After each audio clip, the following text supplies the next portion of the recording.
Time to talk tech this morning on Wake Up Nigeria.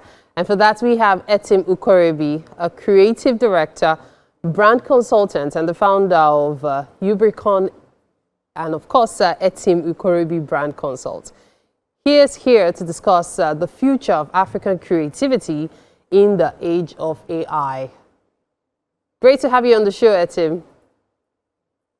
All right, great to have you too. Thank you so much. Awesome. So when we talk AI, I believe almost everybody knows what AI is. So that's almost self-explanatory. However, when we talk about the role of African creativity in the age of AI, I really wish you could shed light on that. So what would you say is the role of African creativity in this age of AI? Because all right, thank you so much. Yeah, please go ahead. Thank you so much. So one key thing remains before talking about the role of Africa in technology itself, because one thing we should also understand that over the course of the years of the evolution in technology, creativity also play a part and parcel in that story, in making technology advancement to increase. So now the role of Africa is not that far-fetched from that, because one key thing remains, Africa has a huge vast of cultural heritage that when you'll be able to tell that story, you find out that technology itself will be able to fast track such story and make people now begin to see a different perspective about Africa. Because in my line of brand consulting, when consulting for a brand, when working for a brand, one key thing stands out. It's the brand key message. Then how can we tell the brand message by using AI technology, and then making people to now really understand how Africa is being viewed in the line of telling that message? Because Africa is fast growing, do you understand? And then Africa has a lot of potentials. And then in this regards, technology play a part and parcel in making us see the potential on what Africa can do based on its rich cultural heritage and how this can be promoted out there. So the reason I'm very curious about this role is because creativity is vast and creativity cannot be numbered either. Because, of course, when it comes to putting cost on creativity, for example, it could be just about anything, quantum as we may call it. So I'm wondering, when you talk about creativity, most people talk about it in general terms. However, these days I've been seeing a lot of, African creativity, Asian creativity, and I'm glad we're specific on the African creativity. So that's why I really want you to shed light on that. What does it mean? So now, thank you so much. So now, in that regards, all right, so the African creativity cuts across the different cultural heritage we have. And now, how does technology play a part and parcel in this? So now, first key thing we understand is that whenever there is evolution in technology, the one key thing is how to solve a particular key problem.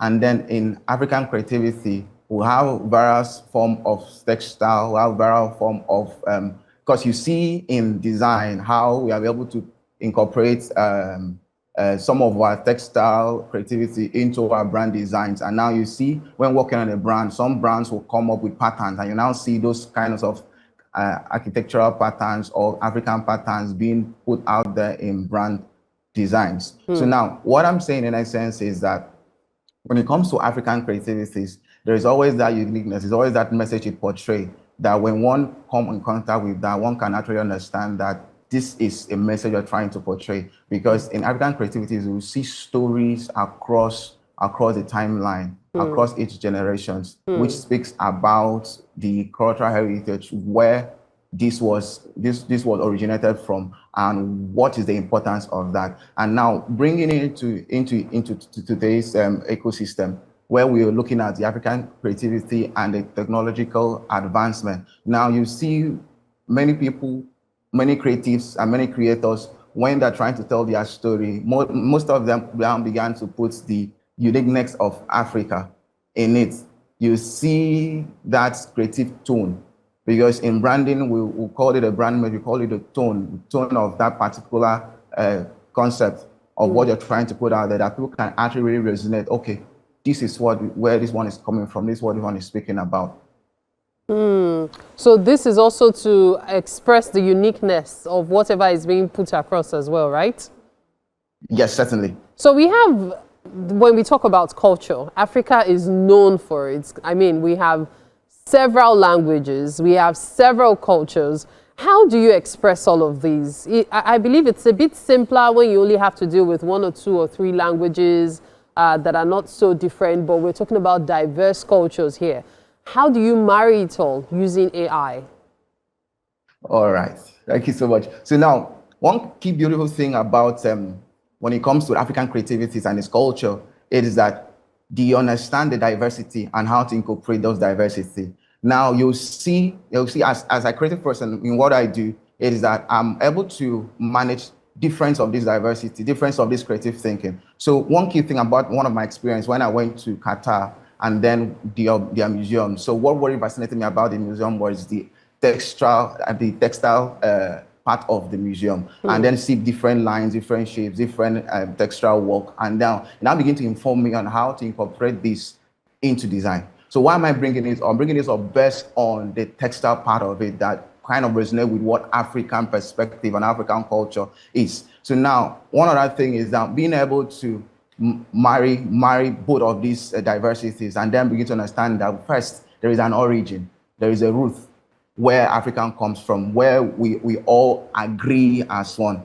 Understanding that very particular tone now begin to express the reality of how we now begin to express ourselves and how we now begin to translate this into designs. Now, many times when you're seeing different artwork, different brand designs, there is a story behind. That's one key thing I always want to anchor upon. There's always a story behind. There's always a problem to solve, you understand? So now where AI and technology comes in place is that it helps to promote these cultural notions, this perspective, this message we are trying to put out there by using some AI tools. Now, as a brand designer, a brand consultant, what I do is that looking into this, how can we preserve the cultural heritage through designs, you see? And now we do that by the brand message. Now, there are some brands who want to be akin to the culture of the day, to be able to communicate better to most of the African people. So with that itself, we are able to do that in understanding that there are different diversity, but yet where do all of these people agree? And maximizing everything. Yes, yes. Thank you so much for your time, Etim. It's been quite an interesting conversation, shedding more light on African creativity in the age of AI and how to maximize AI for that. Thank you so much indeed for your time. Thank you. Thank you so much for having me. It's our pleasure. At this point, we'll take a break. You're watching Wake Up Nigeria. Stay with us. We'll be right back.